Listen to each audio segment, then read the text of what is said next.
Мечитте атылган ок же Ырысбек Акматбаевдин өлүмү.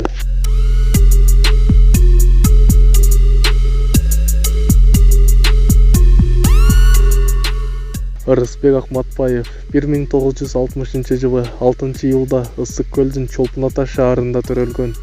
Советтик армиянын катарында десанттык аскер бөлүгүндө кызмат өтөп келгенден кийин ал Дене тарбия институтуна тапшырган.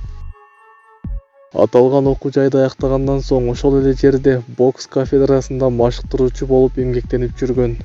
1986-жылдын декабрында Алматыда өткөн казак жаштарынын улуттук өз алдынчалыгына умтулган митингине катышканына байланыштуу ККМБнын улутчул деген тизмесине илинет. Ал эми 1988-жылы рекетчилик менен алектенди деген айып тагылып камакка алынат. Ошондон тартып ага кылмышкер деген ат жабышат. Анын эркиндикке чыгышы Кыргызстандын эгемендик алган мезгилине төп келет. 90-жылдардын башында ал өз командасын топтоп, ошол учурдагы башка адамдар сыяктуу бизнес тармагын өздөштүрө баштайт.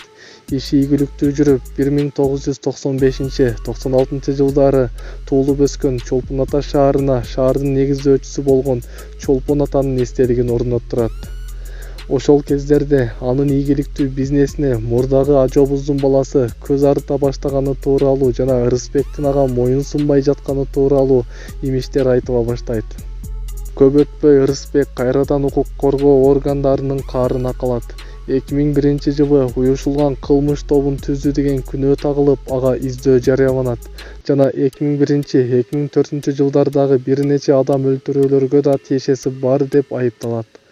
2004 жылдын 5-майындагы милициянын полковниги Чыныбек Алиевдин өлүмү да Ырысбектин мойнуна илинет. Март окуясынан кийин бийлик алмашып, Акаевдик режим кулаганына байланыштуу Ырысбек Акматбаев өз эрки менен башкы прокуратурага кайрылат. Ал эми 1-Май райондук соту аны толугу менен актап чыгат. Ошол жылдын 9-апрелинде Балыкчы округундагы депутаттык шайлоодо 80% добуш менен жеңишке жетишет. Бирок депутаттык мандат ал элек жатып, 10-Май күнү мечиттен кечки намаздан чыгып келаткан жеринен кылмышкерлердин огунан каза табат. Ырысбек Акматбаевдин өмүрүнө буга чейин 2 ирет кол салуу уюштурулуп, бирок аман калган эле.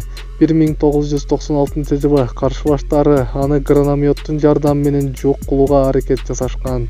Бирок ишер суусу бүтпөгөндүктөн мөндүрдөй жааган октун ичинен да аман чыккан болчу.